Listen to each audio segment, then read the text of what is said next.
I'm a transaction coordinator for Trinity Real Estate and a full-time college student, and I'm just looking to learn as much as I can. Okay, so like Suffolk, and have a rental property, and right now just in a holding pattern. Hi everyone, I'm Chase Canova. I've got a small portfolio. I buy properties with creative financing. I buy land as well. Smaller lots typically. I've done a couple flips. Actually partnered with Scott over there speaking tonight on a flip about a year ago. And I wholesale some deals too. I'm going to deal out in Surrey. We'll 2-1 out in Surrey.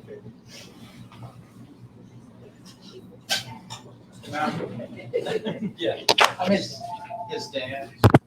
And I'm retired until he got into this real estate business. So now I help him whenever he thinks get to the properties or whatever, so I go and help him with those properties. Yeah, I bought a house sight unseen this week. Went under contract on it, and he helped me do that. So. Have you seen No, I'll see at some point over the next month. it? I have photos.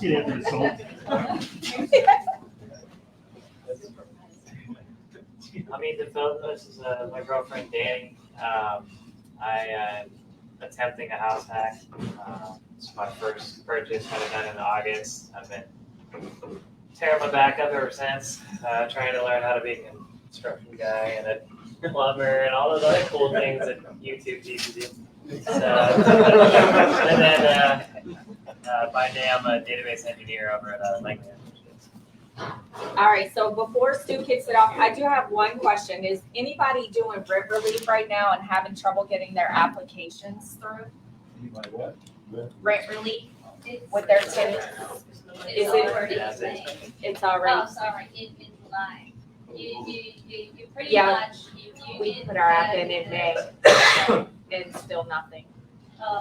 It's finished. So if you submit your application before, I think the end of May or July, and May 15th. if you did not make application before that deadline, it's already over. We've made applications, Oh, but but They no are very payouts. slow. They are very slow. We send some applications, I believe, January. We just Still haven't received got the payment. Okay. All right, so I'll turn it over to Stu. As long as the website told you she is approved, then you're going to get it. Yeah. I do the rentals, you know that. Can I say something? I was at Green last night.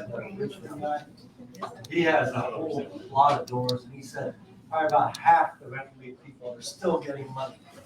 It ended in August 31st, but he said half are still getting money. So that's why you see. Hang this on your shirt right there. The higher jobs, but these people are getting their rent paid. That's that little microphone so they can hear you. Don't touch any buttons. I already got.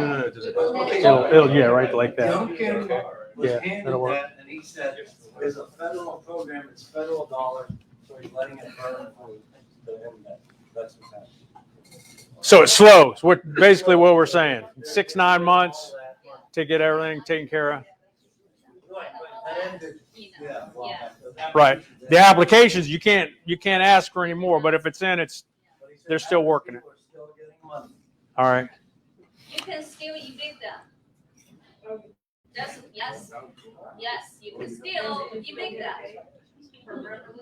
Yes, as long as they don't, we went to court, you know, we show the screen, we show the printout, everything, and, judge said, okay, return, and we returned it a month later, and we still don't get the payment, then we have to do something, and the court said, yes, she's out, now she is out, then I receive the money, then we will satisfy the judgment.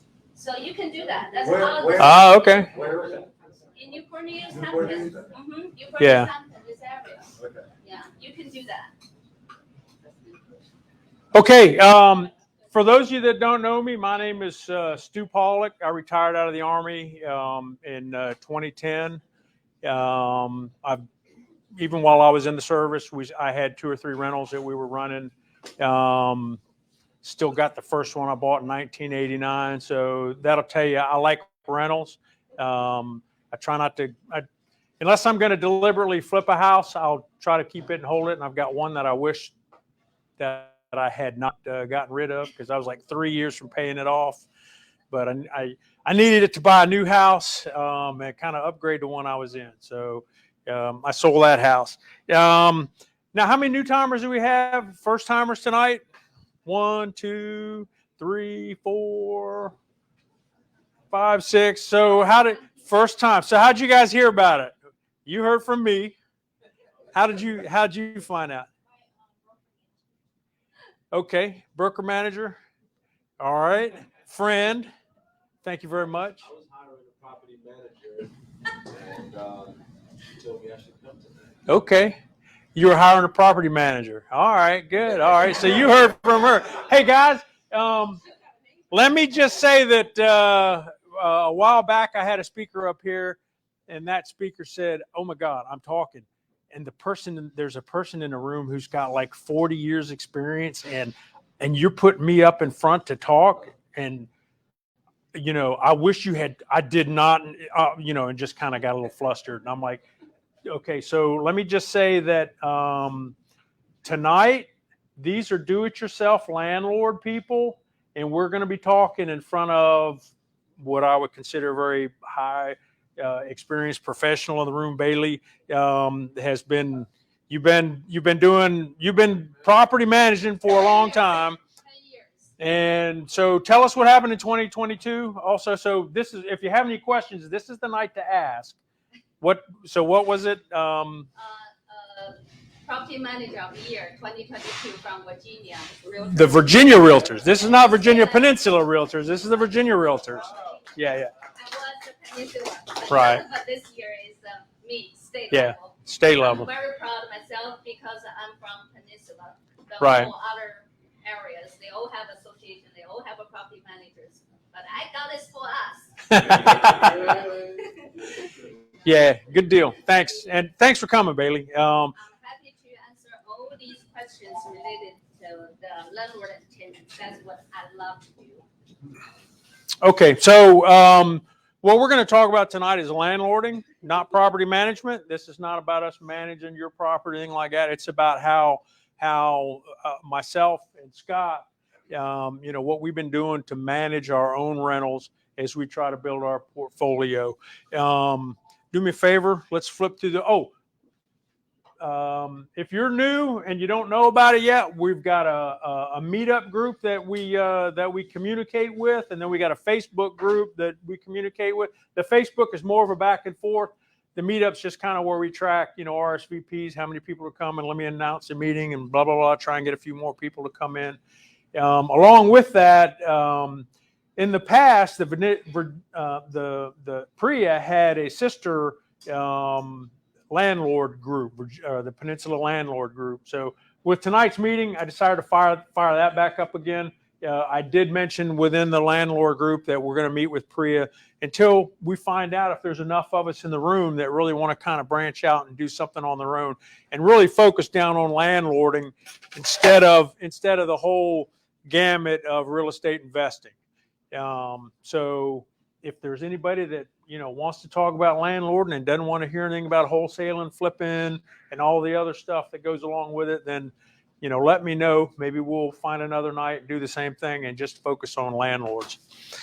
To make it easy on you, I've got some QR codes here to point you towards our meetup and to point you towards our Facebook page.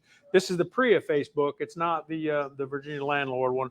But if that helps you get there, then please, sign up, because the only way you're going to know about what we're doing and the only way you can tell me what you're looking for is through the Facebook page. Unless you want to call me, you can call me on the phone. If you got my number, and I'll give that out to you. But if we got Facebook, we can do it that way. All right, so let's go. What do we got for the next slide? I can't even remember. We're going to talk about landlording basics tonight. this is why, let me tell you next slide. I love rentals.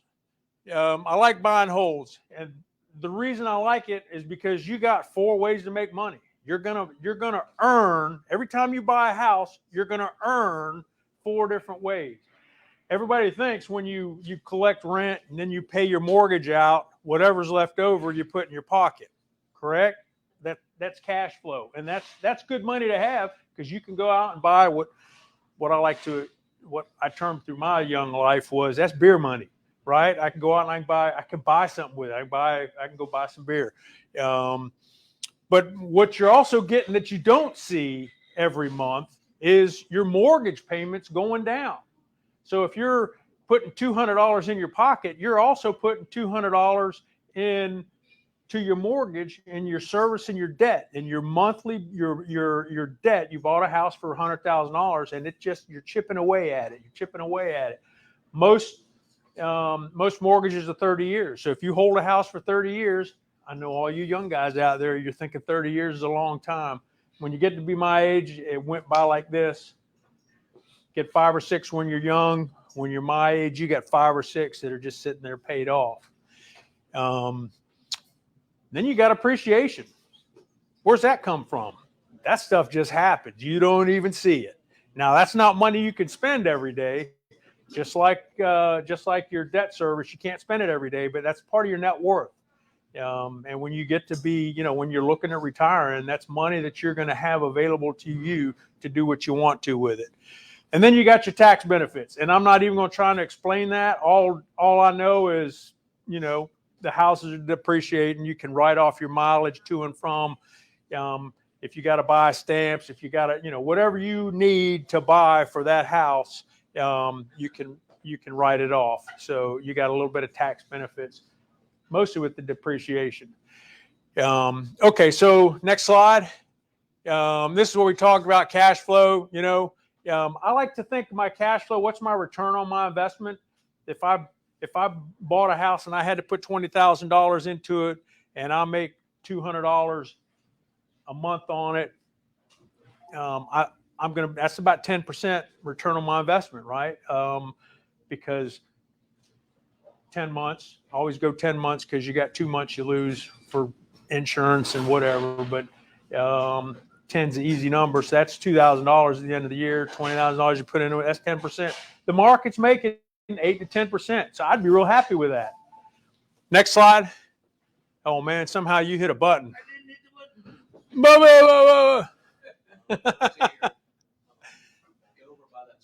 There you go. Bing. Just hit down. Now we'll see what happens here. Okay, so the debt service. Where can you get someone legally and ethically to help you to, get you to pay off your debt? Right? I paid $150,000 on a house. I put $20,000 down, but at the end of 30 years, somebody else paid it off for me. Crazy. Okay, so every month, a little bit of it goes towards your debt. You pay it off. I think we already talked about that. Oh, the one thing on here is, don't forget the investor life cycle on the bottom.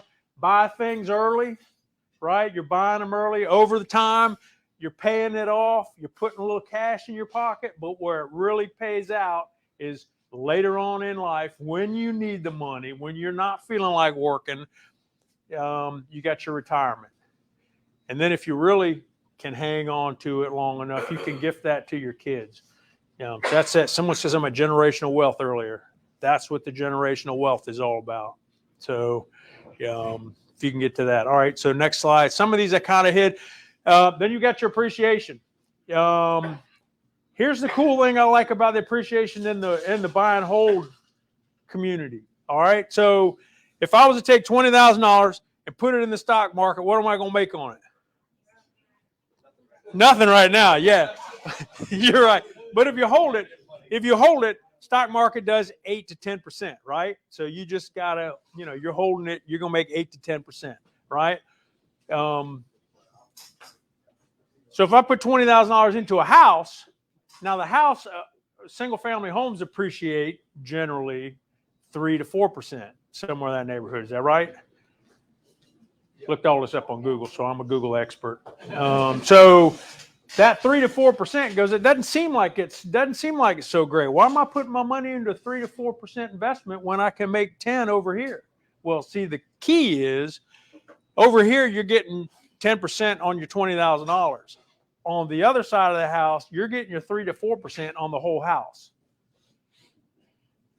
So if you've got $20,000 in a $120,000, $150,000 house, you're going to get 4% on your $120,000, $150,000 house. So this was something we talked about earlier, in one of our earlier Investor 101s, compounding interest.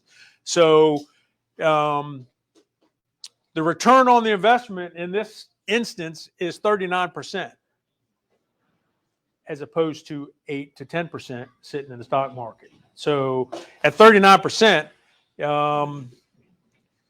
what do you, I'm trying to think what, next slide.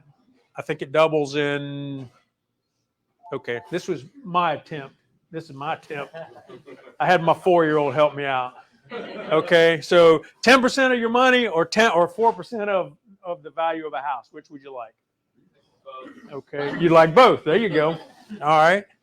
So if you can do it, no money down, ching ching, put your down payment in the market, get your appreciation on your house. I knew I brought Chase along for a reason. All right, next slide. Okay, so Scott, this is where you can help me out. Scott has been, like me, buying houses. How many of you got now that I don't know if you want to even say, but he's got a handful of houses. He manages them himself. He worked for a property management firm for a little while, so he was also learned the professional side of the house. I learned most of my stuff from the School of Hard Knocks and coming to meetings like this. There's a lot to renting. There's a lot to managing rentals other than, hey, here's a lease I drew up on the back of a napkin. Come sit in my house and you can pay me every month. And then when you're ready, we'll switch you out. So, Scott, take it away. It's all yours. And I'm going to drive here for a little bit just because I think there's some. Back, if you need to hear it, I tend to kind of talk quietly, so if you need to hear me, just give me a little signal. And this is what we're going to hit. So you're on number 2. And like Stu said, it's going to be kind of a broad brush because we got a lot of stuff to talk about. If you have questions, feel free to ask throughout as we're talking about things, but try to keep it simple because we're trying to get through. If you have things more detailed, try to save those questions to the end, and we may end up bringing Bailey up here and answering some questions too, more detailed stuff, like defining a service animal or emotional support and all that stuff.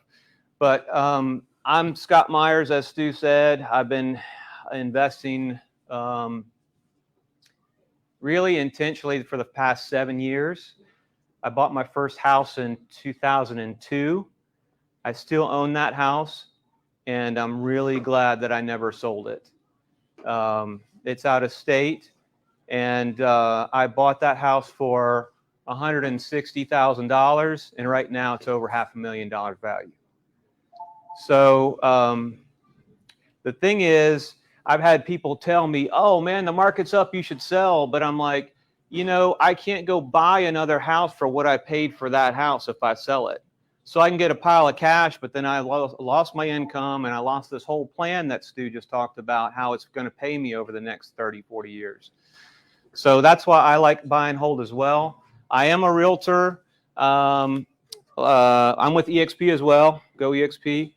I'm in the peninsula as well. So I'm just like Bailey. I don't like going across the bridges and tunnels. I like to be right around here. I mean, I will go up to Gloucester or Carrollton or something, but I don't really like to go all the way into Virginia Beach. But anyway, enough about me. We're here to talk about how to landlord. So here we go. So this is kind of the topic list we're going to hit. So the first thing, kind of as a baseline, is you got to prepare your house to be ready, rent ready. So go ahead and hit that next slide, please. And I'll just tell you a couple of tips that I learned is, if you're just getting, you got to make sure everything's functional, right? You don't want phone calls. So you want to make sure everything's working right. If you're you got to be careful about, this is kind of small print. I don't know if you can see it in the back okay. But if you're going to end up doing Section 8, you got to make sure you got screens on all the windows. I mean, you got to make sure everything's functional, even if you're not doing Section 8. And a couple of things that I learned over the years is every turnover, fresh batteries in the thermostat, fresh batteries in every smoke alarm and CO alarm, and know where y'all ever seen in a house the emergency furnace switch? It has a red plate on it. Know where that is and instruct your tenants about what it is, because they don't know, and their kids will hit it and turn it off, and all of a sudden the air stops working. And also know where your water main shutoff is for the house. I'm not talking about at the street. I'm talking about in the house. Know where that is. Know where that is. Point it out to your tenant. Make sure they know where it is, because if something starts leaking, they can shut it off before you get there. But this is kind of like, you want everything to be working. You want the carpets to be professionally cleaned. You want the house to be professionally cleaned. Why? Because you want to demand that of your tenant to give it back to you that way. So you don't just part way do something. In my opinion, that's not the way I do it. I want it done right the first time, and so that when I can demand that the tenant returned it to the same condition they found it. And yeah, you want to have some people on hand that know how, if you can't do things yourself, or probably better that you hire a professional anyway, plumbers, electricians, handyman, stuff like that. But any questions on this? Let's jump ahead. So once we got the house ready, we got it ready to advertise it, right? So get it rented. So Zillow is really popular. You can do rent by owner on there. It's $10 a week. There's a lot of tenant application websites that you can get into, and they will, if you set up a profile and set up your house on there, it'll blast it out to multiple websites. I use one called Turbo Tenant. I heard other people, different ones that are out there, I know. Some people use Facebook Marketplace. I do not. If you want to do Section 8, they have a website that you can put it in. Craigslist, it still exists and people still use it, so you could use that. But what I put down here at the bottom is there's something that's really frustrating to me. I hate fraud. I hate people that are dishonest. But what's happening is there's people that if you advertise a house for rent, they will also advertise the same house for rent. They'll steal your ad and put their phone number on it, and they'll try and go steal people's money. They'll show up at the house and say, people will call them instead of you, and they'll show up and steal people's money. And that's really frustrating. So what I said here is that's why I don't use Facebook. And in my ads, I say I do not advertise on Facebook, because when the Facebook ad pops up for someone and they get fraudulent activity, they're not going to blame me, because it's not my ad. Next slide. All right, so screening is so important. And I've been very fortunate, praise God, I've never been to court. I'm very thorough. I'm very picky with who I put in my properties. And I care about the people that I put in there too. I don't just leave them alone. It's not about just getting them in there and collecting the money. It's a relationship that you have to take care of them, because you want them to be happy so that they'll stay and still pay you. So you got to kind of have a rental selection criteria. You got to know what you expect from your tenant. And we'll have a sample on the next slide. But you got to have kind of a process, know what the process is, because people ask it all the time. Even people who have been renting their whole life, they still ask me when they call, okay, what's the process? What do I do? So what's going to happen is you just been advertised, the calls start coming in. First, when people start calling, you probably want to show the property. I like to show the property before I take an application. But in this competitive environment, the past couple of years, people try to jump ahead of the process and get an application in first. And I'm like, no, I'm not accepting that. You have to see the property. I have to meet you, because I'm not telling them this, but every step of the way, Their interaction with me is part of their application. When I talk to them, when they show up, if they're on time, if they don't show up, they're immediately dismissed. You know, there's just things that like I'm very methodical about making sure that, you know, they're the person that I want in the house. Because this is long term. I'm not trying to just put somebody in there and walk away. It's like we're probably going to be dealing with each other for a while. They're going to go visit the property, look at it, make sure they want it. Then they're going to apply. There's probably going to be an application fee. You want to make sure that you have their identification. I don't actually take a paper application. I have the system that I use allows the tenant to apply online. People have different thoughts about that. There is this national tenant network. You can have that, or you can have things that you basically where you make the tenant or applicant fill it out on paper and then you enter it. A lot of people like that because they like the control of having all the information in like in a file cabinet. You know, you're running a business. But I've always enjoyed, just for mine, allowing the tenant to fill it out, because if they fill it out wrong, it's their own fault, you know, and it's actually less work for me if they're filling it out themselves. But I still get a copy of the ID and all that and verify that they are who they are. Within that, they're going to also provide, you all probably know this, you know, income verification, rental history. But basically, you got to kind of pick a platform or a process of what you're going to use. How are you going to go through and screen these people? National Tenant Network is one of these sources, and what they'll do is they'll run a background check. They'll do a credit check. They'll, depending on the level, they'll do probably a criminal check for you as well, I think.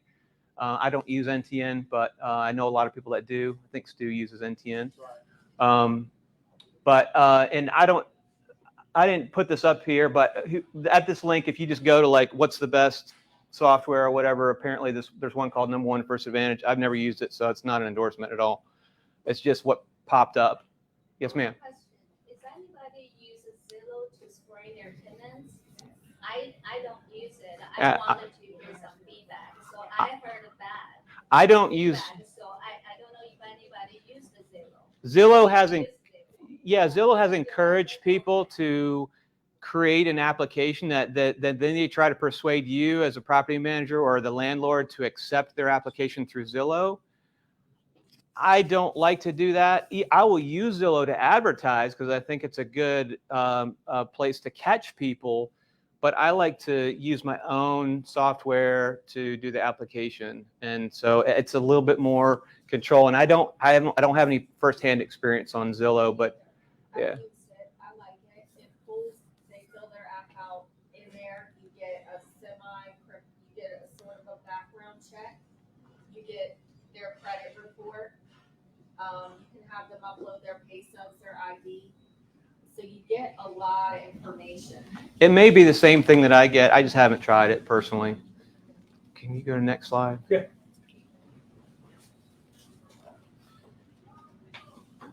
Okay, so here's some of the stuff that I wanted you all to be aware of, because everyone's like, oh, what do we do? Like, what if, you know, people kind of panic if you haven't done this before. You got to identify who the applicant is and make sure that that's the person.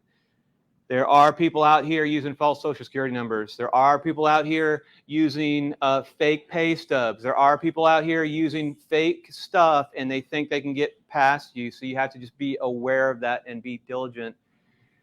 The same thing with guarantors. If someone, you feel like they don't qualify, but they're willing to use a family member or something, you have to get all of their information.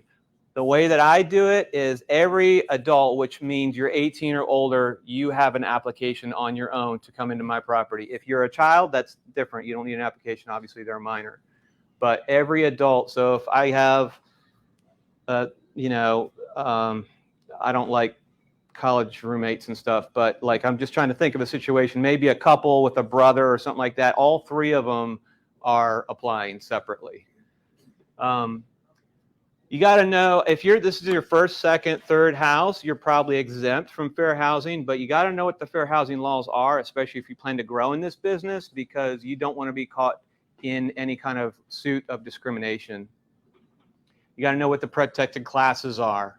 The newest ones are source of funds. source of income. So if you have someone that's basically has a housing voucher, you cannot refuse them based on the fact that they're planning to use a housing voucher to pay rent. Service animals and ESAs, I mentioned earlier, emotional support animals, that's like a whole thing.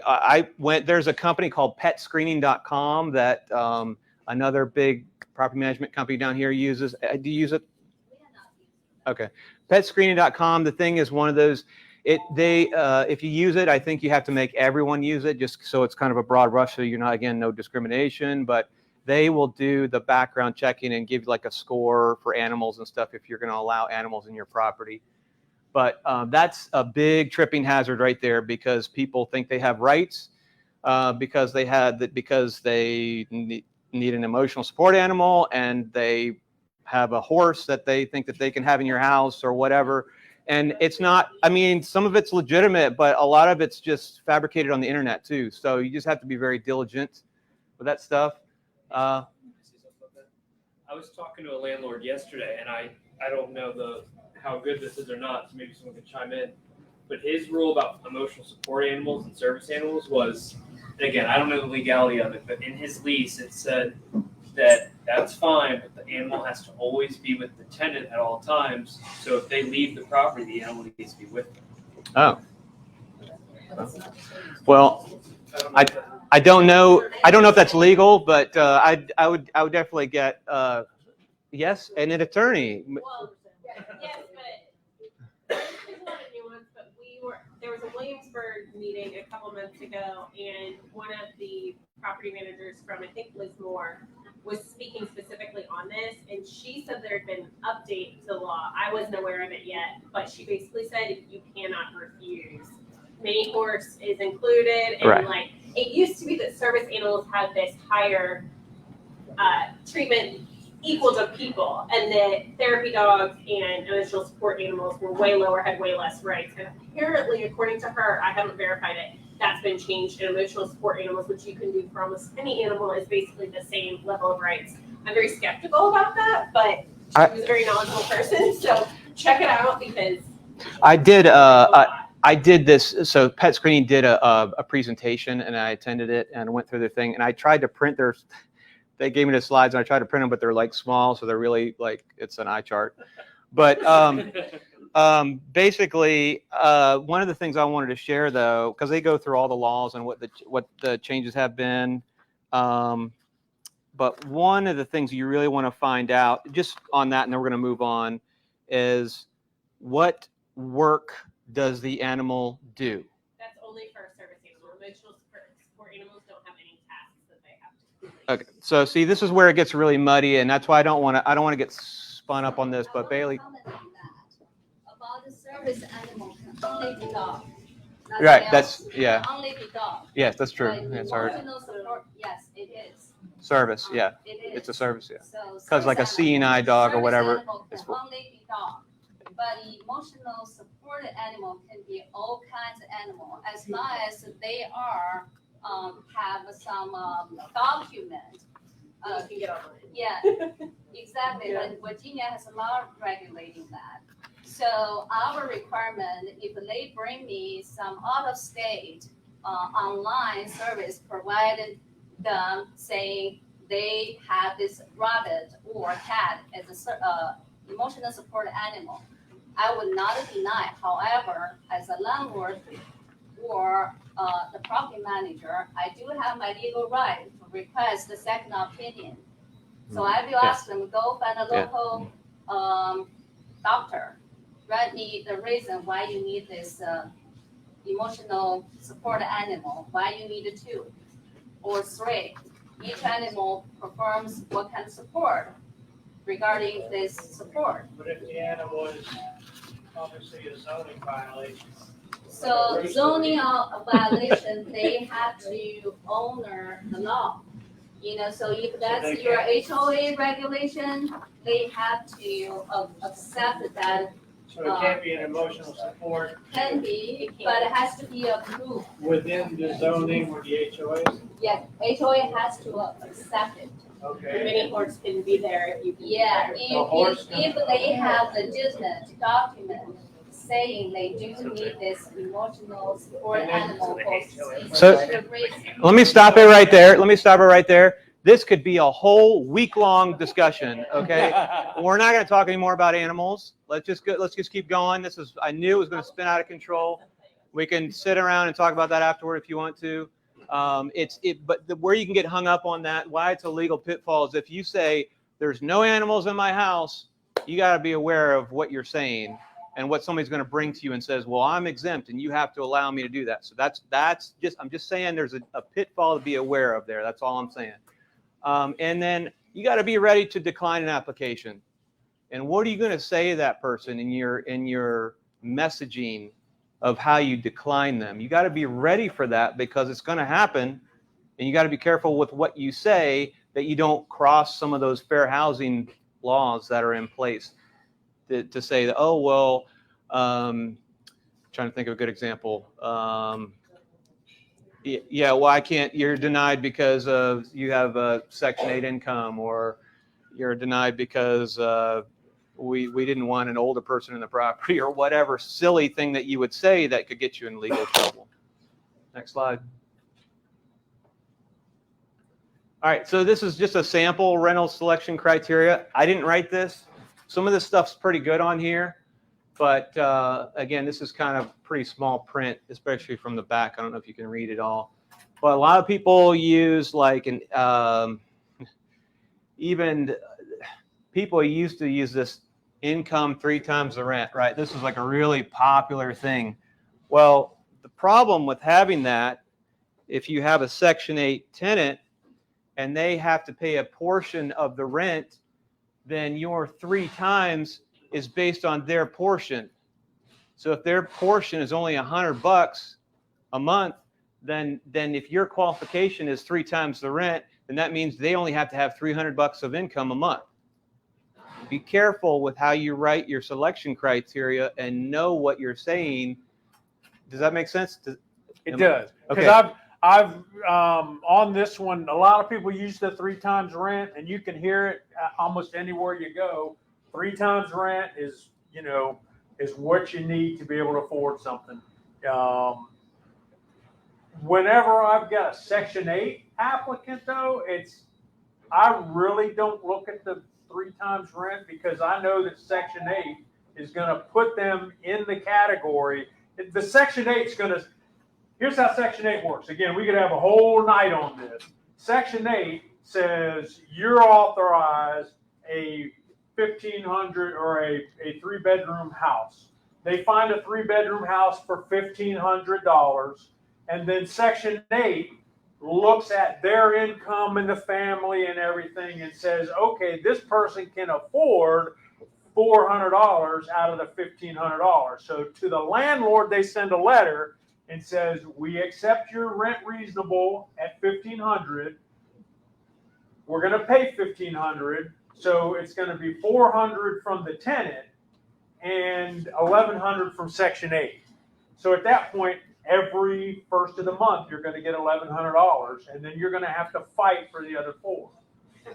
Not really, but you're going to have to. You're going to be looking for the other $400. Now, I say that because I've got a couple Section 8s, and they're really at $25 a month, somewhere in that neighborhood, and I'm fighting for that. But I don't get in my car and drive down there and say, hey, give me my $25. I let it build up to become a problem, and then it's like, okay, now it's $150. Now it's worth me getting in the car and driving down and knocking on a door.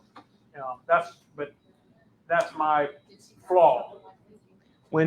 So I like it when it's $400. It's worth it for me to go get it. When it's $25, it builds up, and then they got to go borrow the $125. Just do what you're supposed to do. I've never done this before. I really like number 3 here. It says in their own name to your rental history. Renting for families doesn't count. I like that. I don't know how realistic it is in this climate that we can demand that. But people who call and say, oh, I've been staying with my mom, already a red flag.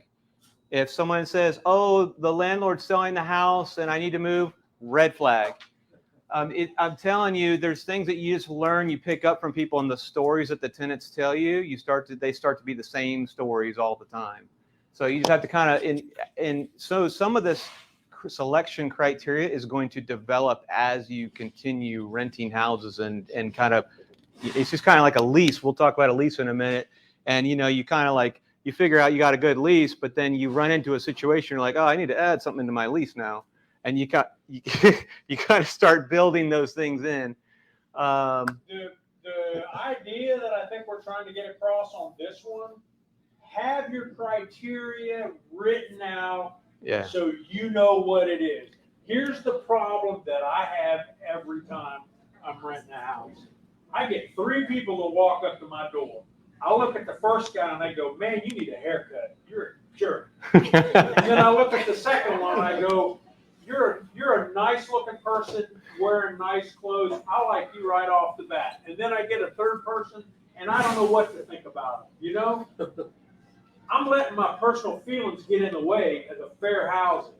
So what I really need to do is have the stuff written down. If you can show me that you got 3 times rent, you can show me that you're paying your rent on time, you can show me, these things up here and you meet that criteria, I better take you.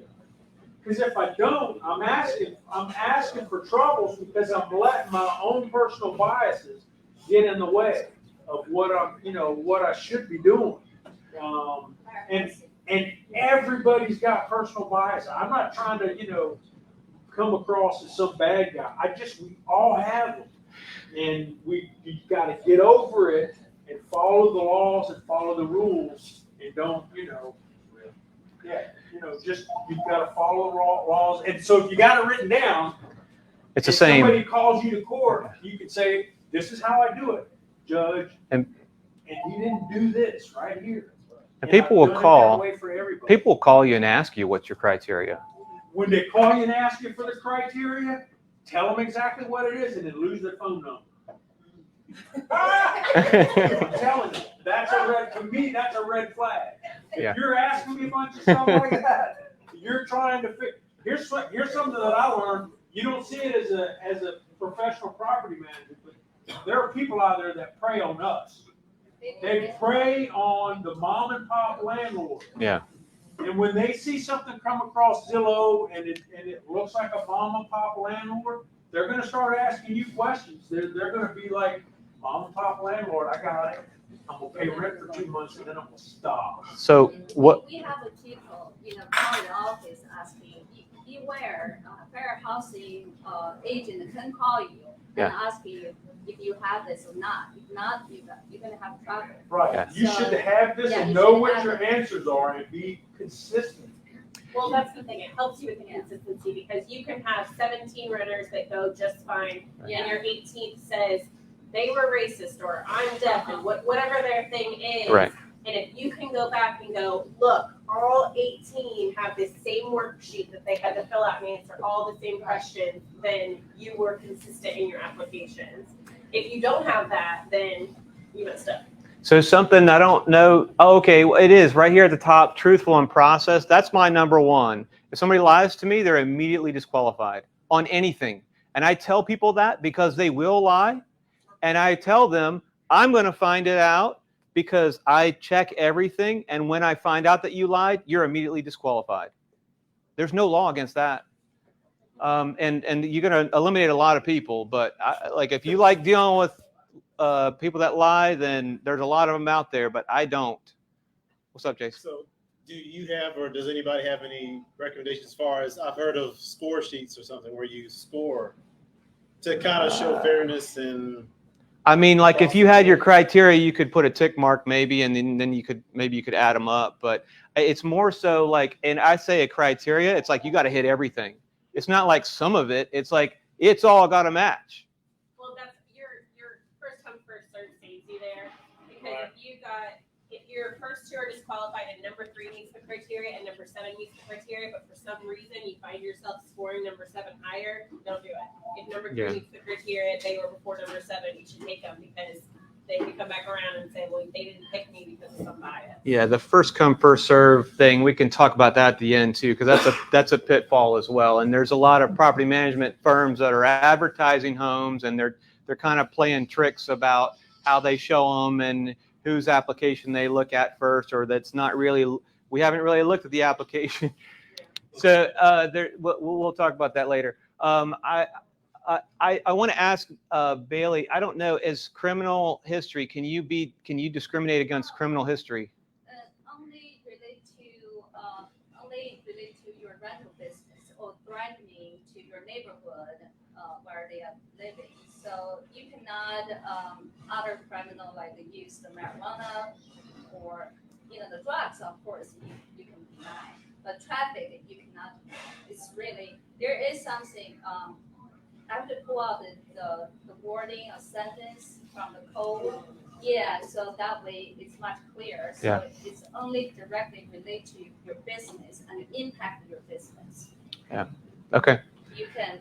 So number 7, we might want to reword to just say something like drug Yes. distribution or You violent need offenses. to Yeah. reword that. I have something in my website of rewording that because we Okay. changed that. That's a new law. Because Yeah. reckless driving is technically a criminal offense, not. Right. Correct. And I- She is and right, yeah, but and you that- cannot turn them down. Right. So keep that in there. That's the problem because the new law do not allow you to say no criminal Okay. things in no crime.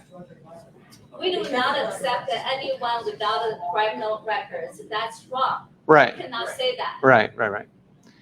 I've seen it also where people say no history of crimes against persons or property, something like that. Where it's like so that you could kind of qualify the criminal activity. But It should can be you clear in the Landlord Tenant Act. can you go to the next slide? The sentence, yeah, that's more clear. So, okay, this is not what I wanted to do. There was one, maybe, that's right, go back up. We'll get to it. Go back up. So, I thought it was already in here, but we'll get to that. We have a link in here about how you can go to Virginia courts, because I look at that.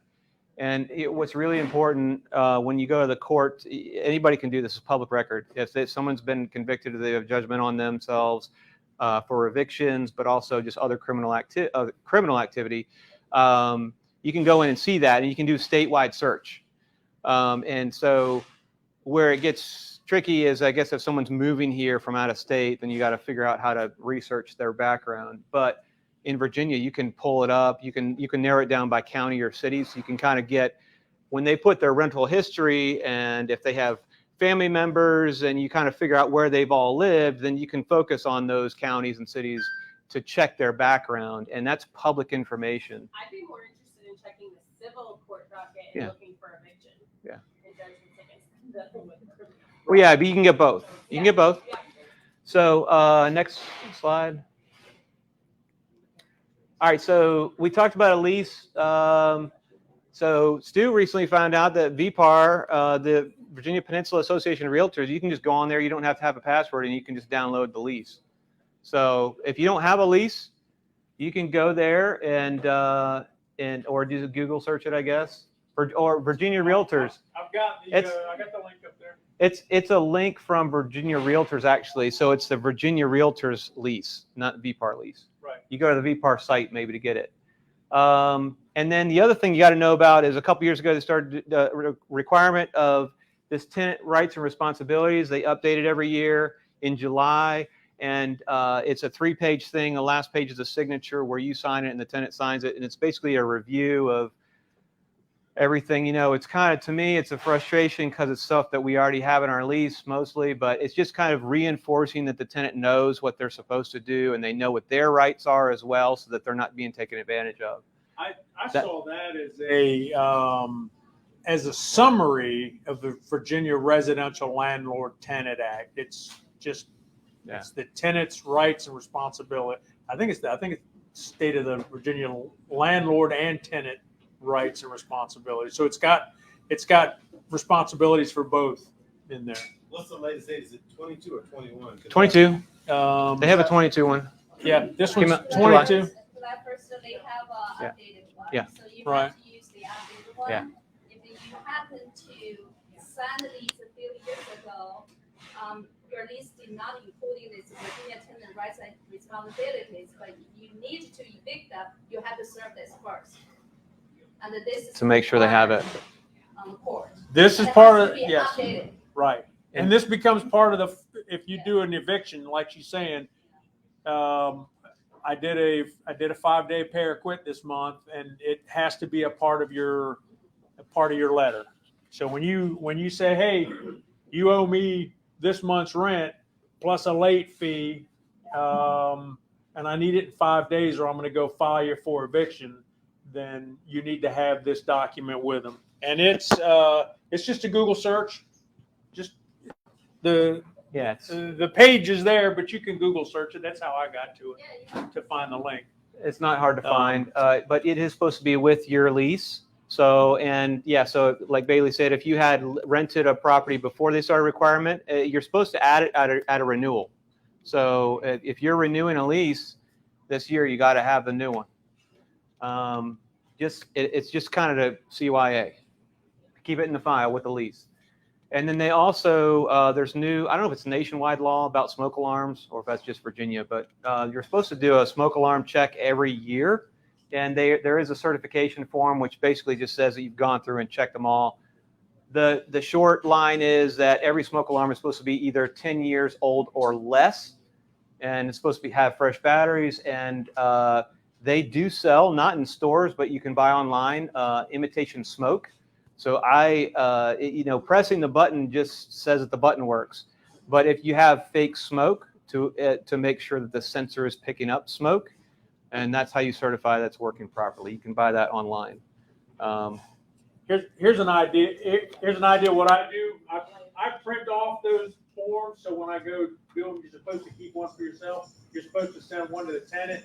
I've also got a list of things that I'm also looking at in the house. I'm looking for leaks. I'm looking for water damage on the roof. I'm looking at carpet condition. I'm looking for tenant damage. I'm looking for just wear and tear that I need to fix. So on the back of that, I got a checklist telling me what to look at. So when I go in to push that button, I also say, do you mind if I look around and just, look under the sink? Is it leaking? Are there any water drips? Because it takes 6 months and you're going to be buying a whole new sink if you got a water drip underneath the sink. So use that year to force you to do an inspection on the property. Just got to take time to do it. Next slide. Yeah, you really need to include inspections in your routine. Like some people do them every half a year, twice a year basically. And you got to figure out, okay, when's a good time to do that when it's not going to be super busy for you, especially if you start building up and getting a large portfolio. Because you got to hit every property. But as Stu said, I mean, nobody's going to call you about a pipe that's dripping under the sink because they don't pay attention, especially if it's a kitchen because they put all their stuff under there, like they're cleaning stuff and whatever, and it gets wet, but they don't even pay attention. And you're not just buying a cabinet, maybe you're buying a floor. I bought a bathroom one time because of that. Yeah. You're supposed to hand out the pamphlet, Protect Your Family. If you're talking about a house that was built pre-78, you can get that online easy. That's what that Protect Your Family from Lead. It's just a brochure. It's required if your house was built before 1978. So document that you gave it to them. This one that says inspect and document, I guess you're talking about moving. Yeah, moving. So when you do, you want to have a form that has we used a form that has all the rooms in the house. And so I don't have a sample to show you, but where you can write notes, like in the kitchen, there's a crack on the wall or whatever. There's things that you want to basically document the condition of the house when someone's moving in because they're taking possession of it.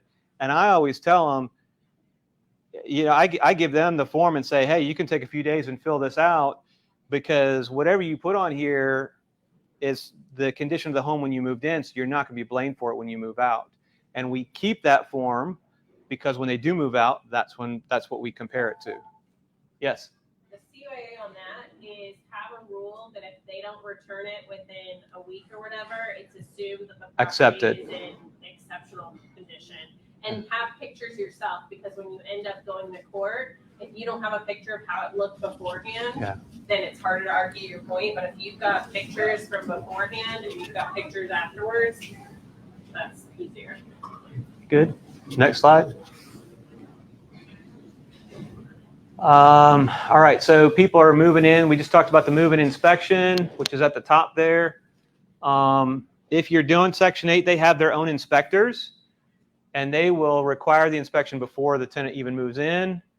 And then they'll do an annual inspection. And those are kind of the basic things that Section 8 looks for. I'm sure it may be more than that, but handrails on stairs, making sure bath ventilation fans work, making sure you got screens on all the windows, everything's safe, that there's nothing unsafe, no big holes or stuff's falling apart. If you go down to Section 8, they'll give you kind of a checklist of what they're looking for, and some of it's good stuff because I've had them on more than one occasion find something that I didn't see. You know, there was water dripping somewhere. It was, oh, you know, I need to fix that. It's safe for me. It's safe for the tenant. Yeah. Can you just say though that your house has not been inspected to the Section 8 criteria? No. No. Yeah. They won't allow you to rent. If I had a house that needed a handrail, and the tenant could not say, "I will take the house without a handrail." No, I'm not saying that the tenants. He's saying to get out of renting to someone with a voucher. Yes. Oh, But use that to say that your house wouldn't pass. It's kind of a backdoor way. I think you probably could come up with another excuse. You could let the person apply and find a reason not to rent to them. But I think if you're saying, well, it won't pass inspection, then you're also saying, well, I'm willing to rent this to someone and it's unsafe. You have to go into the tenant's mind or the applicant's mind, and I'm just saying I'd be very careful doing that. I'd be real careful I because you just made the Yes. main point right there. The house is unsafe. So the next person gets hurt, then they go, "You knew it was unsafe." Yeah. Oh, Bailey's first. I would say if you are thinking to take, you don't want to take Section 8 tenants, if you do not own more than 4 rentals, you can do that. Yeah. But once you pass the 4 rentals under your name, or you have interest with another partner, like 50%, then you have to accept it Section 8. Yeah. But I'm sure you could find a way to say no to them. Sure. Saying, I have someone already approved. Yeah. You know, it's very possible that way. Yeah. You can say no to them. There's things that you can do, and I don't.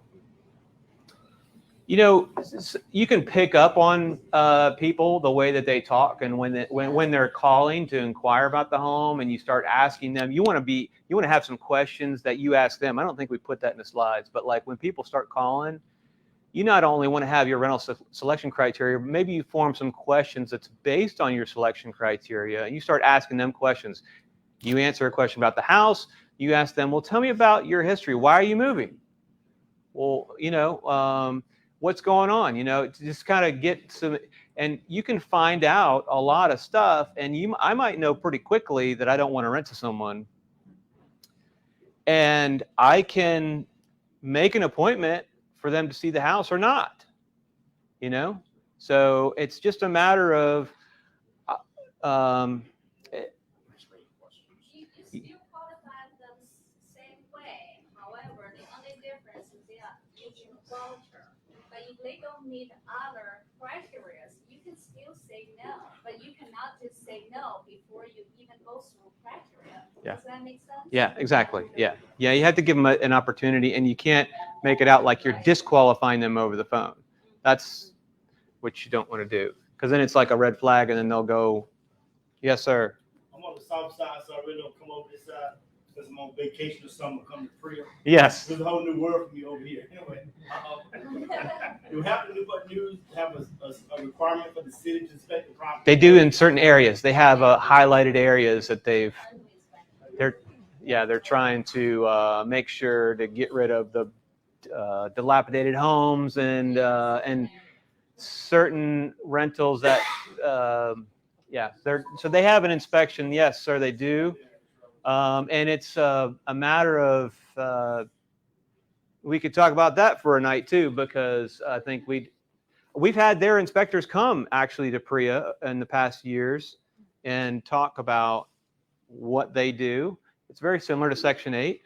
Hampton, as I recall, if you have a Section 8 rental, Hampton will waive their inspection and they'll defer to the Section 8 rental inspection. Newport News says, well, we need to bring in the rental inspection first, and then they'll do the Section 8 rental inspection, which is a double whammy, and it's like a double tax, really. So I don't want to get political, but it's a constitutional issue is what it is, if you ask me. Next slide. There you go. You just got give me a hard time.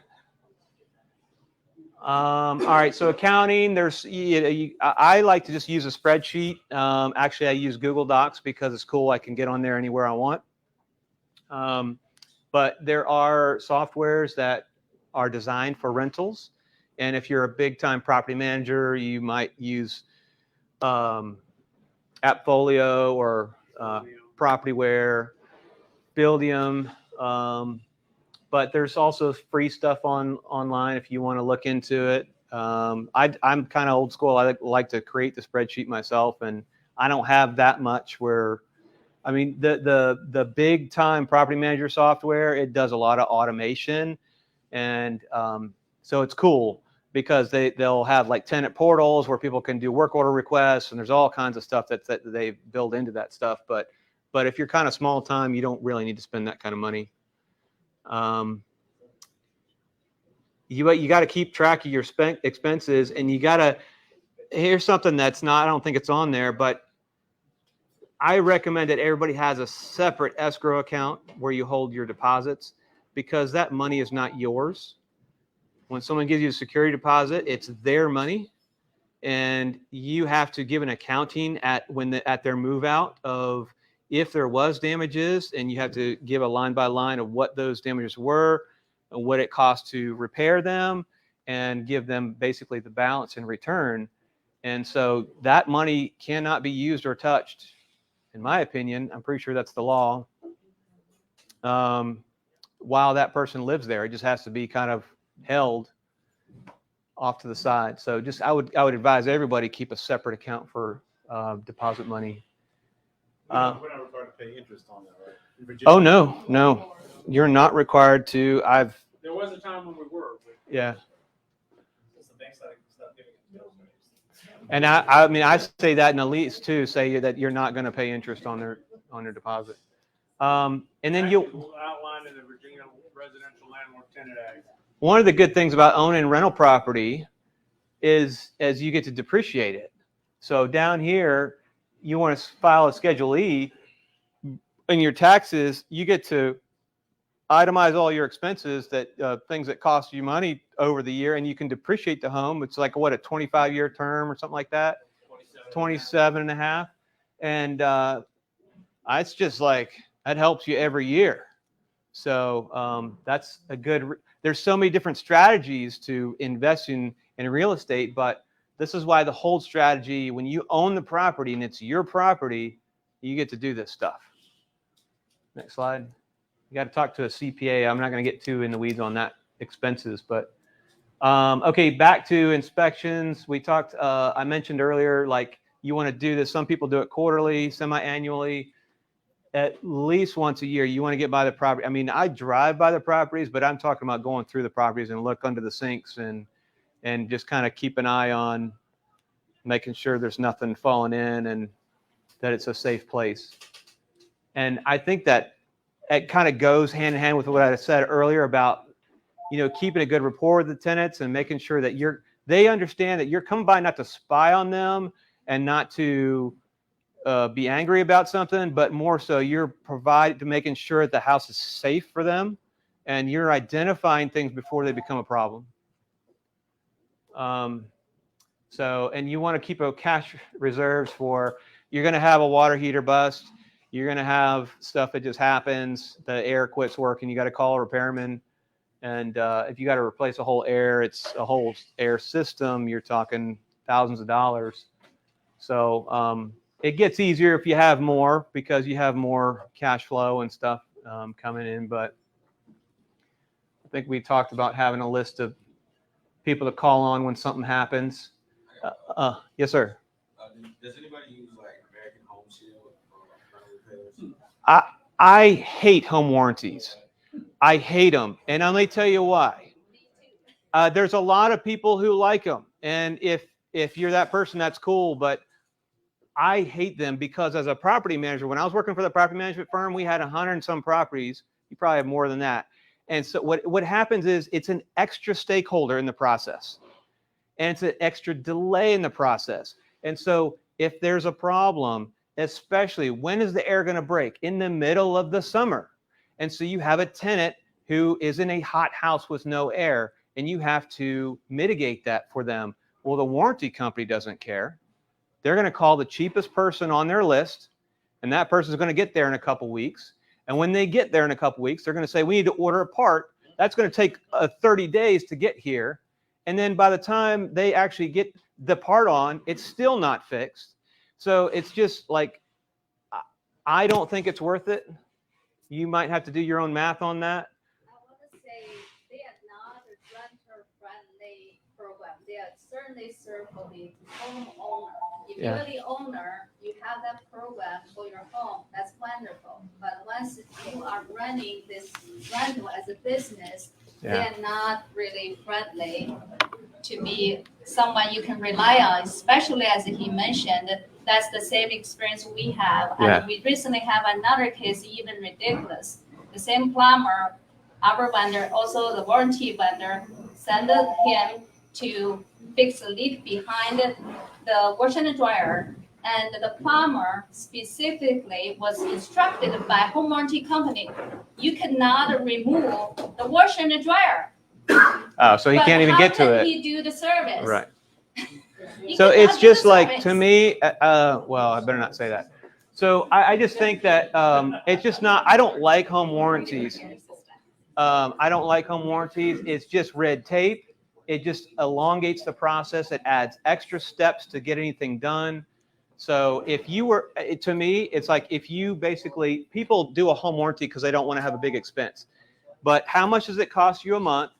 How much is that per year? If you just put that much money in a separate account, an interest-bearing account, and suddenly you're just self-insuring and you're just saving the money, and you're so that way, hopefully, when you have a repair that you got to do, you have the money's there. Save the money yourself and be your own warranty company. Don't hire somebody else. That's my opinion.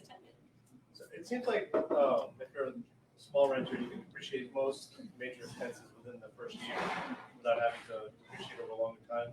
At what point does that kind of stop as you grow with more rentals? Are you talking about? Let's say you have like a sliding glass door fail, you put like $4,000. It seems like It depends on the type of repair. It's a repair. Simple repairs, there's a capital improvement, and then they all have their 7-year. But if it's a like for like, it's a repair, something in its end of life. So everything has a life cycle. So yeah, I would talk to your CPA on strategies. It kind of sounds like you're trying to get into strategy, and I didn't want to get that deep, but personally, if I repair something that year, I write it off in that year. Yeah. There are some things that Is that an HVAC fail too this year? to me that's a write off. It's I fixed it, I put it in. But there are, if you do major upgrades if you like do a room addition, then that's that to me is that's a capital improvement. You go over time. Personally, I write a new AC off just immediately. I could be wrong. Talk to your CPA, because there's things that you can expense, like 100% expense, and there's also a strategy where you can spread it out over several years. But that's going to be an individual decision. If I end up picking up a wrong property and I know the HVAC is on the brink, I will get the warranty. Well, I've heard people do that. I know a couple that had a warranty for that very reason, because they had an old HVAC and they thought it's going to bust and I'm going to have it.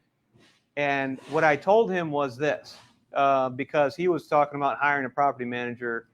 And I said, well, as the owner, you have the right to do that, but you're just putting more burden on the property manager, because you're expecting them to float all that process when it breaks in the middle of the summer and keep the tenant happy, and you're saving some money, but you don't have a happy tenant.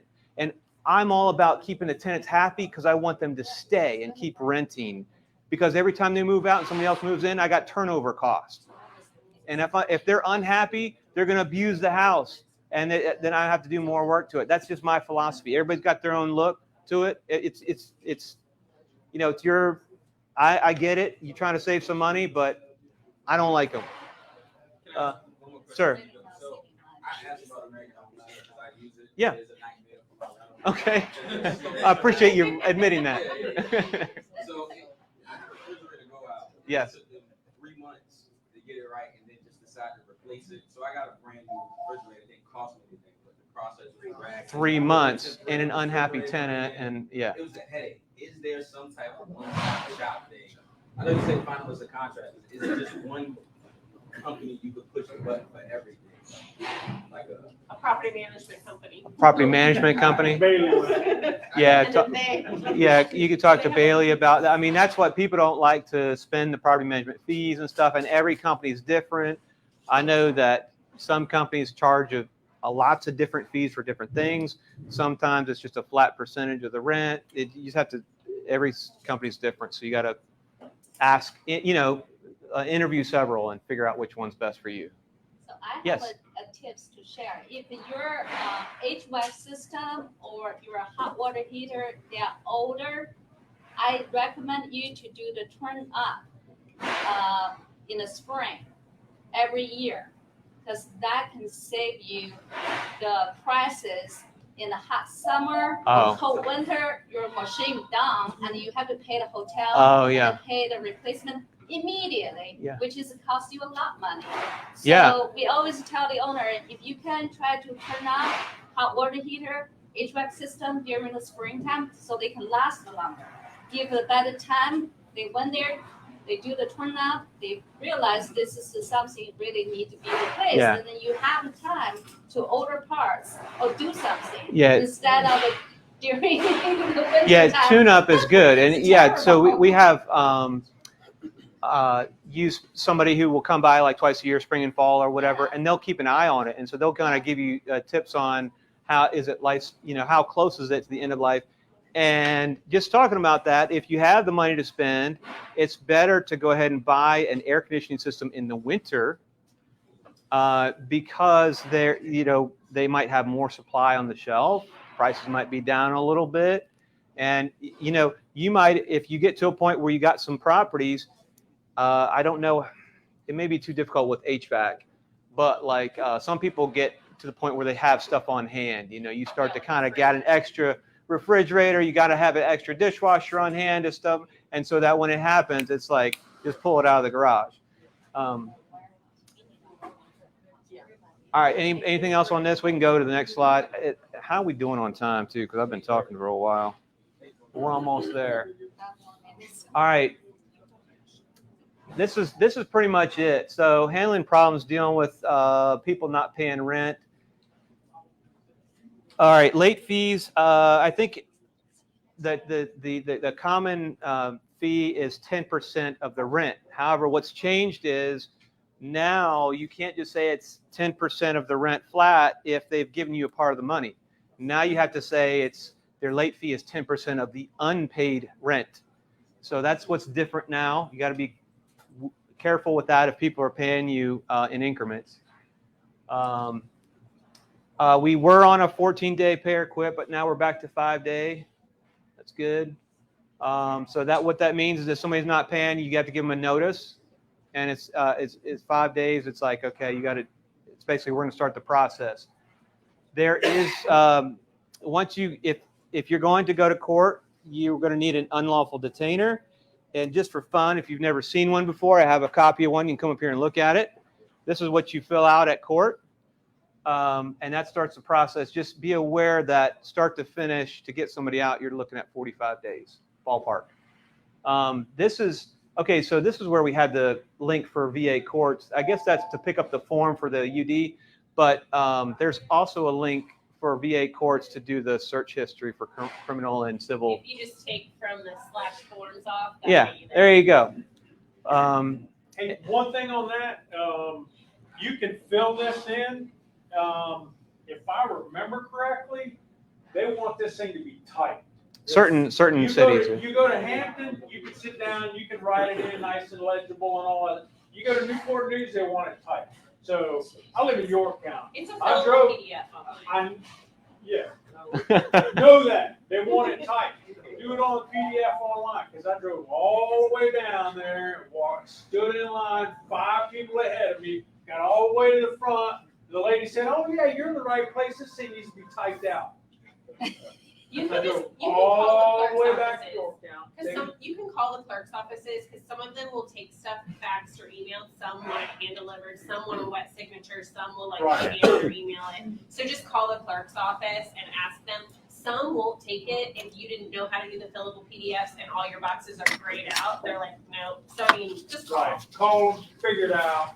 During COVID, they wouldn't even let you in, so you had to do it online. So point is, don't be a steward. Drive all the way down there and not know what you're doing, and then go all the way home.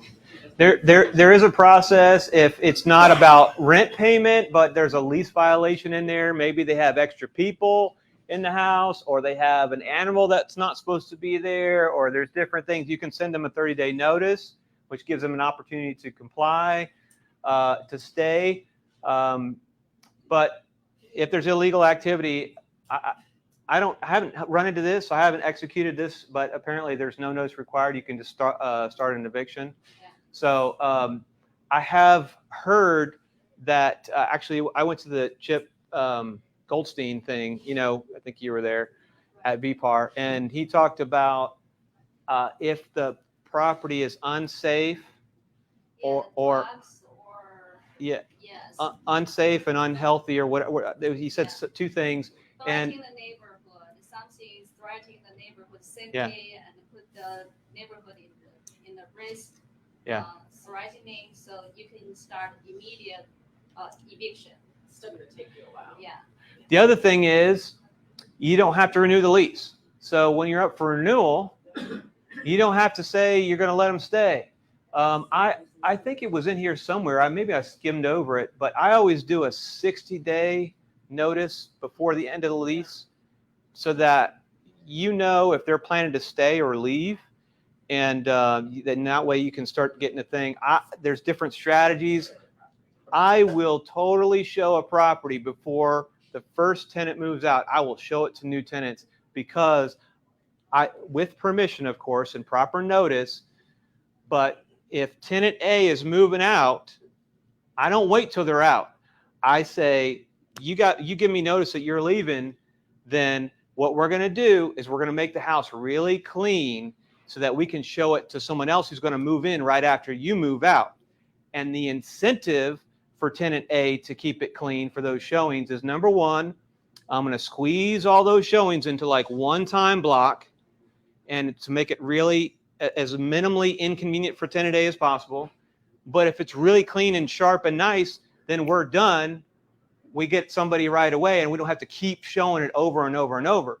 If they're fighting me and saying, well, I don't feel like it, or it's not convenient for me, and I'm going to say, well, that's fine, but we're just going to keep dragging this process out, and I'm going to keep bugging you and keep inconveniencing you.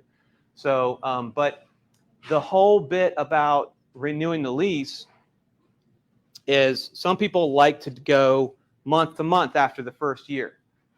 Some people, after having gone through COVID, only do month to month leases. I don't particularly do that, but the school of thought is that you don't want to get yourself in a jam where you're stuck with somebody you don't want. That's your decision. Your lease can be whatever term you want it to be. It doesn't have to be 12 months. Also, I got one coming up that I'm going to have to be starting to advertise here around the holidays. I don't want that to be a 12-month lease. I'm probably going to ask them to do a 15-month lease because when it's over, I want it to end in spring. I don't want it to end at the holidays again where I got to look for somebody new to move in. So you can do that too. Yes. 2 things to add to there in the legal field. If your people are already gone, you don't file an unlawful detainer, you file a warrant in debt. But the problem we have is you gotta be able to serve them. So don't wait until they're already gone and they owe you a bunch of money, because if they can't be served, you don't get your day in court. And the other is redeemability. So if they are late, they're not paying their rent, and you go to file your unlawful detainer, but then they pay everything they've owed, then they've redeemed themselves. If you wait until after you have a judgment against them, they can still redeem themselves before the sheriff changes the law. But they can only do that once in a 12-month time period. So they can't keep doing that to you over and over again. So just keep track, but don't think to yourself, oh, unlawful detainer, I got my judgment, they're going to be gone, because they can redeem it and then continue with the lease. There's a whole thing in here that I'm not going to know exactly how to articulate it, but there's a box you can check on here somewhere on the UD that says something about keep updating what they owe. Yeah, there's that. Yes, thank you. So that if your court date keeps dragging out, you can continue getting collecting all that money, so it's current when you actually do get into court. Request judgment for all amounts due as of the date of the hearing. There you go. Most courts don't have a problem with that. Yeah, and then the other thing is, I just lost it. Maybe it'll come back. What else is? While you're thinking about it, let me clarify something that I just heard. So if you get judgment Oh, and they come and pay it back up, you can allow them in, but you can still follow through with the UDL, right? Or No, your judgment's been paid. Look it up to be sure. It's in the VRO. Because I've done this before. I got judgment the day that we showed up with the sheriff's office, getting ready to change the lock. The lady went in the back room, came out with the money, went, here it is. It's supposed to be at least 72 hours before the sheriff changes the lock. So when the sheriff sends out that notice that says the locks are going to be changed on such and such date, if that's 5 days out, they've got 2 days to redeem it. If they wait until he's actually changing the locks, that's different. Because there's all kinds of technicalities. where we ended up with was looked at the sheriff and said, she's going to give us the money. Can we let her stay? What happens if she doesn't pay next month? And well, then you take her back to court. Well, she doesn't have that opportunity again. Correct.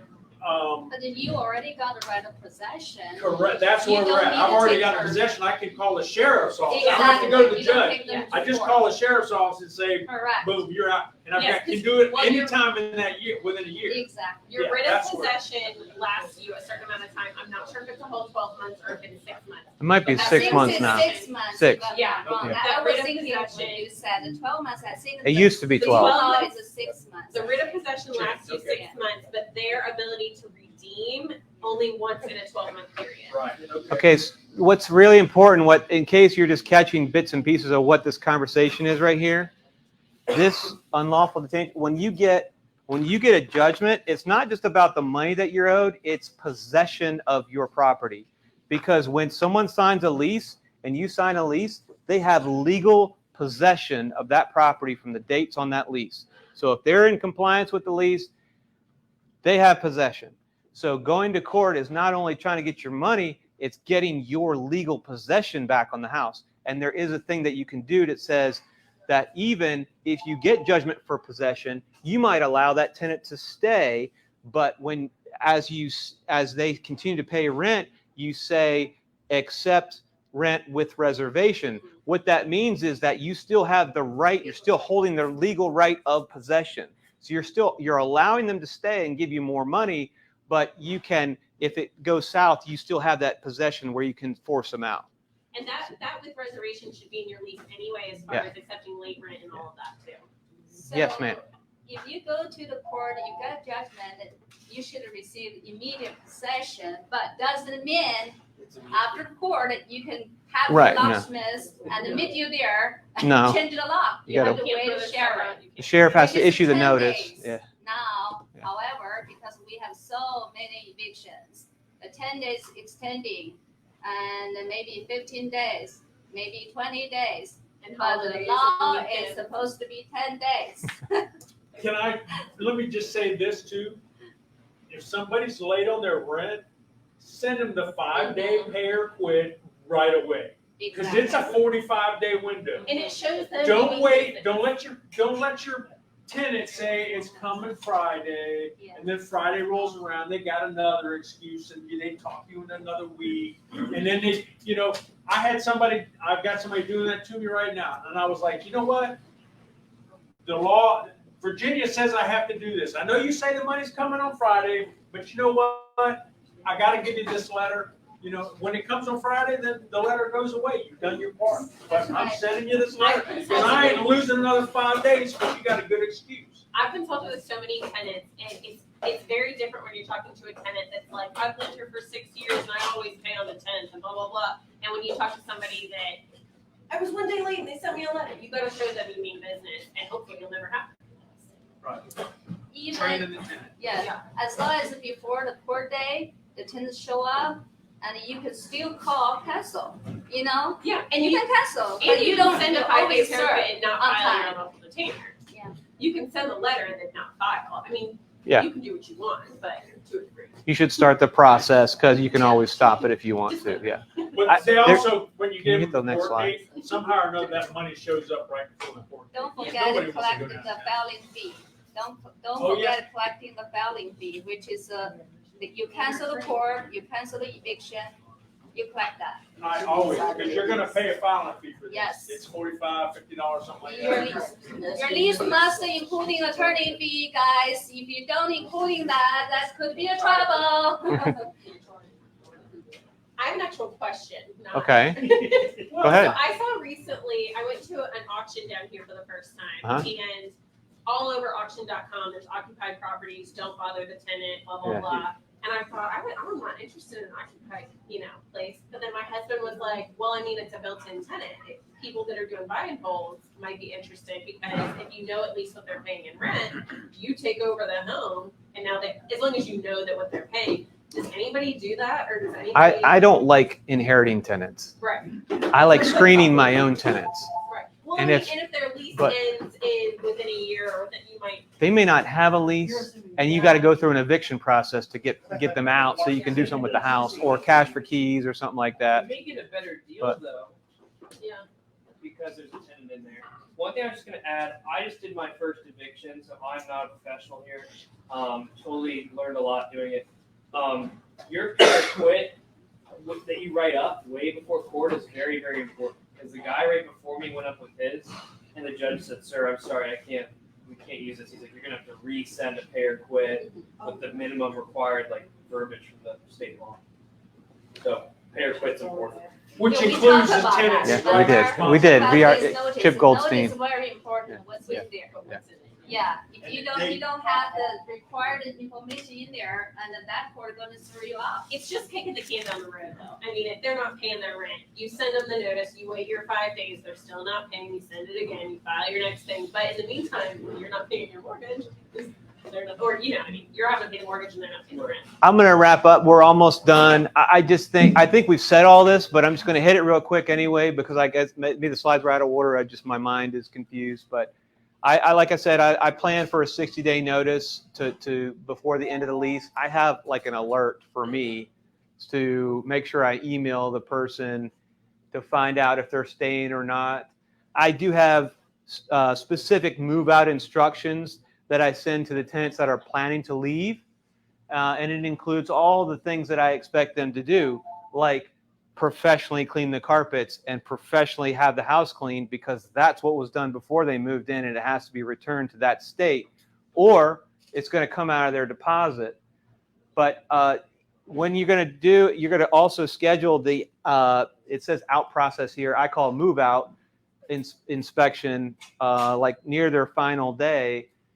And I allow them to be there. You have to. Okay, well, I've heard different things, but yeah, I'm fine with them. I'm fine with them to be there. I will tell you, it can be a nightmare. When I was working for that property management company, because I wasn't the one that did the move in, and people will claim, oh, that wasn't that way when I got here, and blah, blah, blah. That's why it's so important to have a move-in inspection and keep it in your file, because that's what you're going to use when they're moving out. And you can compare, okay, well, this is the documentation of what we said when you moved in. And you got to be reasonable with them about what's normal wear and what's abuse. Like, you're not, if it's just the carpet's worn because they lived there for 5 years, that's normal wear. But if they ripped it up and they spilled a bunch of stuff on it and they ruined the carpet, that's abuse. But you got to be ready to make that house or unit rent ready again. So you got to be expecting that when they move out, you're going to have to do something, some touch up paint, maybe redo some things just to have it rent ready and go through your checklist and make sure fresh batteries and everything's working again, because you want that property to be ready to go and no phone calls when somebody gets there. And then we did talk about refunding security deposit. I use it in my lease. I'm pretty sure it's standard 45 days that you have to give someone their deposit balance back.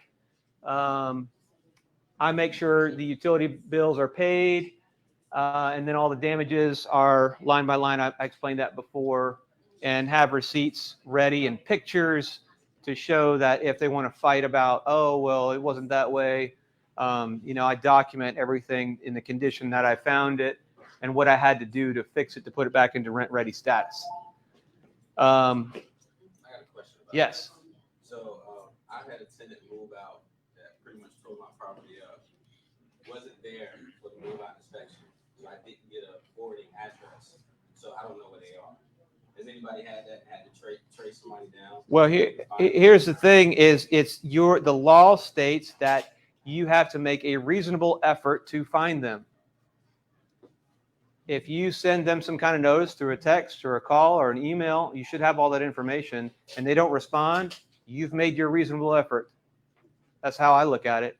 I'm not going to spend a bunch of money chasing somebody down. If they don't want to give me your forwarding address, okay, well, the money just sits there. That's all you can do. Oh, okay. So I'm sorry. For eviction, for judgment, then yes, then you would. So a tip that someone told me. This is, hindsight's 2020. You can't do anything about this now, but when someone's applying for the property, especially if you're concerned. But an old timer in this group said to find out where their grandparents live and get their grandparents' contact information, because the grandparents are going to know where that person is probably. And so not that they're going to be a guarantor necessarily on the lease, but just as you're doing application information, see if you can get that. They might be willing to settle a debt for their grandchild. Send a notice to their grandparents' house. Exactly.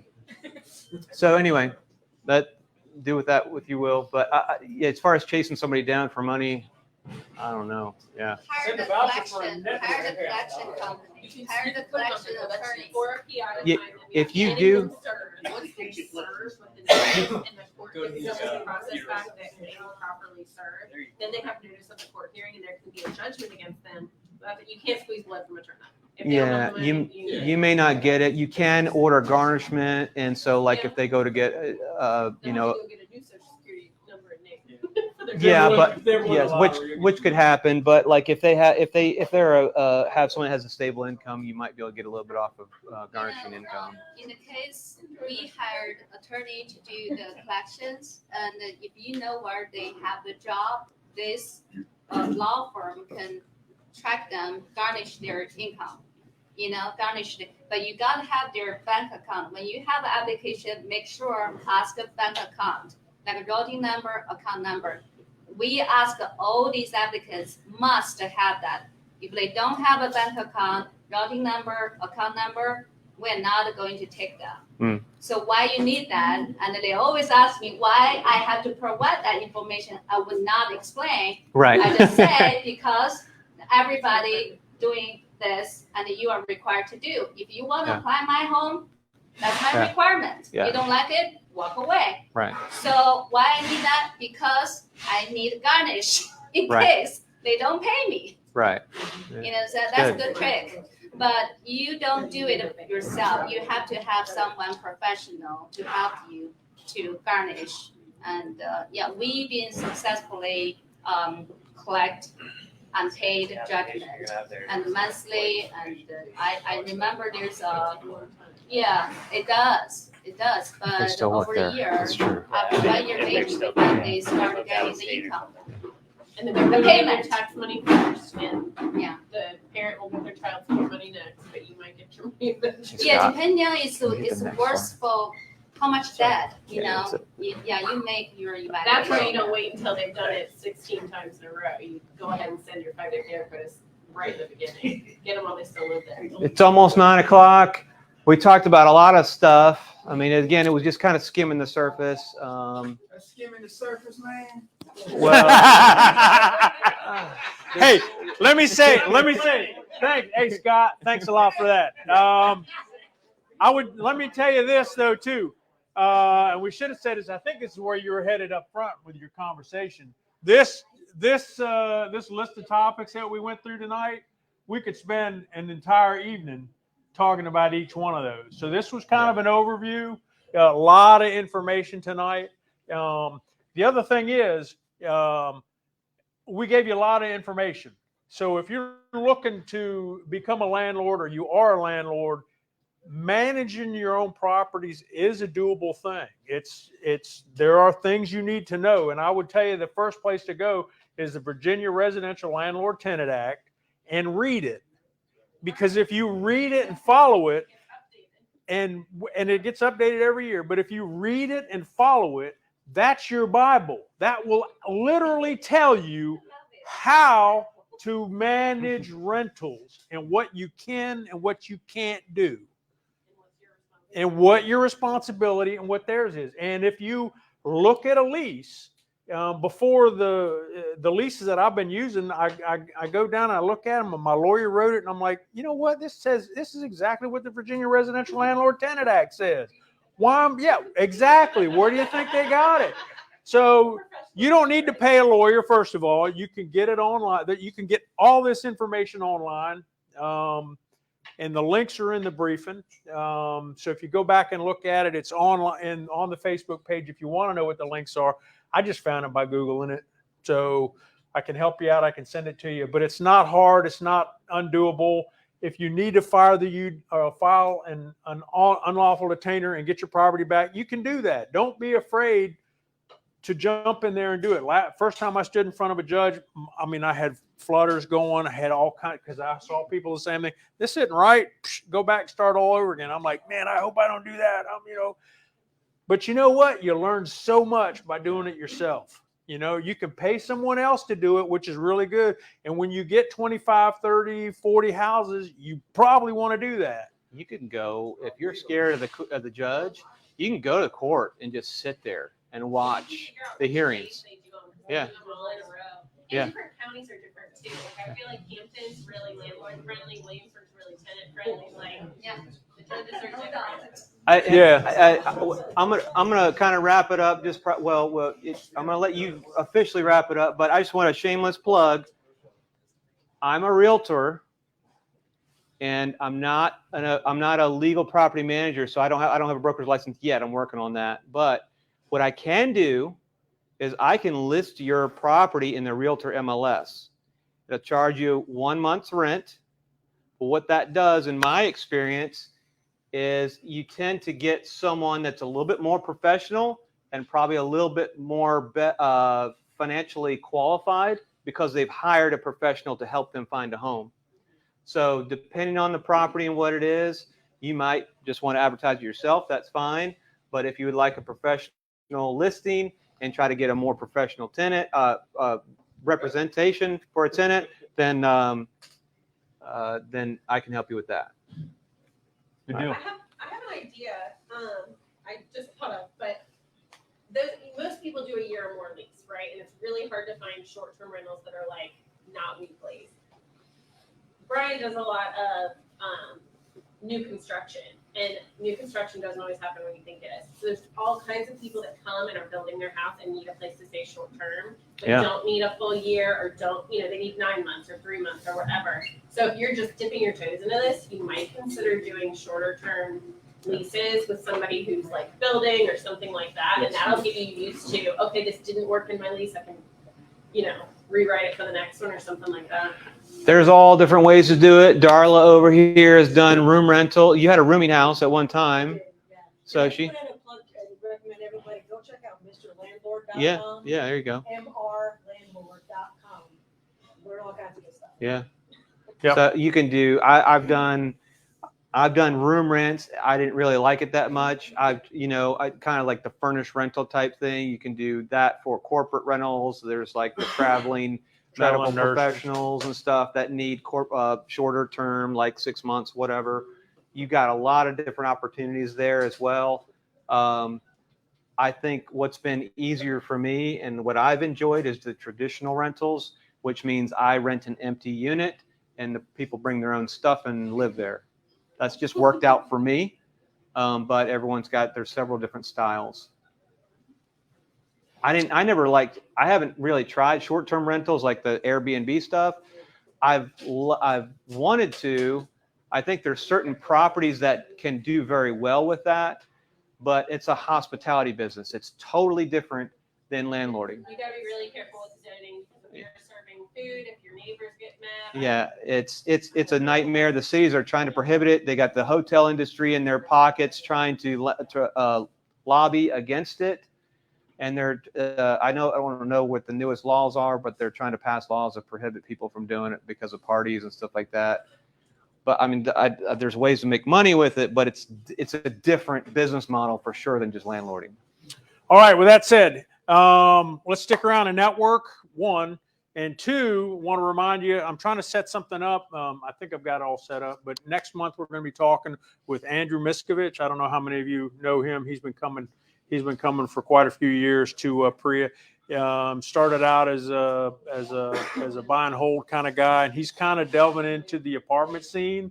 So talking with him and his daughter last couple months, he's going to come talk to us about getting into the apartment scene, the multi-rentals, and then I think they were doing some stuff with their IRA, so that might kind of tie into the whole to his whole discussion.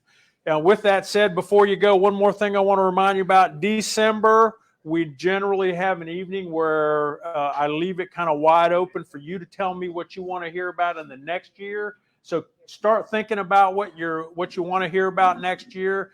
And also, if you're interested in setting a whole nother night up for, just landlord business, let me know if you want to do that.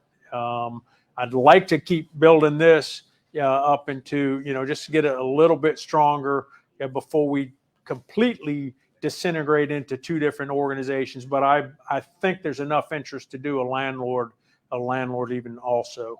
You had something? Yeah, are you gonna send a sheet around so we can get a copy of the presentation? I've